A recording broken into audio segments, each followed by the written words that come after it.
Yeah. So, dans la chimie de l'histoire continentale et aussi globale, c'est quoi ça, c'est le contexte qui se trouve le Canada. Et c'est important depuis le moment de la création de les Greenbacks, tu avais toujours des réseaux nationalistes en Québec, puis aussi le gouvernement fédéral. Spécifiquement, le figure qui joue un certain rôle dans mes recherches, c'est une figure nommé Isaac Buchanan Ouais. sur la côté anglophone, qui était quelqu'un qui était un industrialiste, un admirateur de Lincoln, puis aussi le économiste, le chef économiste de Lincoln, Henry C. Carey. Mais il était une grande force de pouvoir dans le gouvernement canadien. Et il a vraiment organisé tous des différents types de grands projets depuis 1840, 50, 60, qui a vraiment augmenté la qualité de vie, les pouvoirs productifs les Canadiens.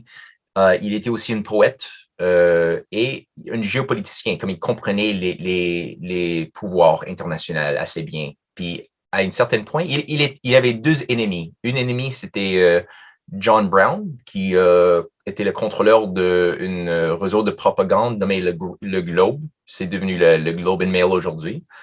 Il poussait vraiment un point de vue économique libéral de l'échange libre, anyway.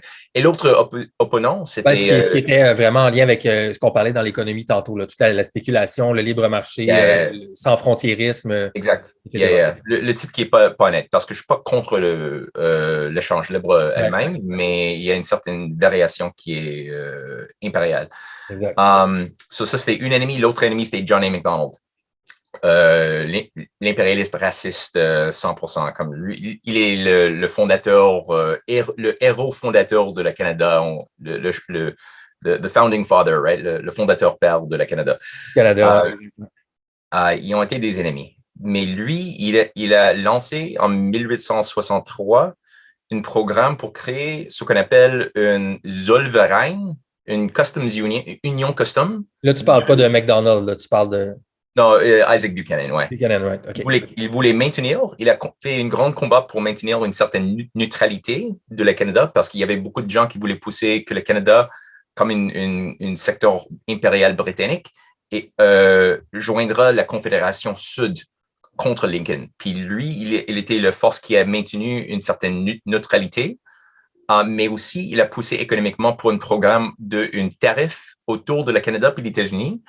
Euh, mais internellement, des grands projets comme Lincoln faisait avec des greenbacks pour bénéficier le Canada puis les États-Unis ensemble.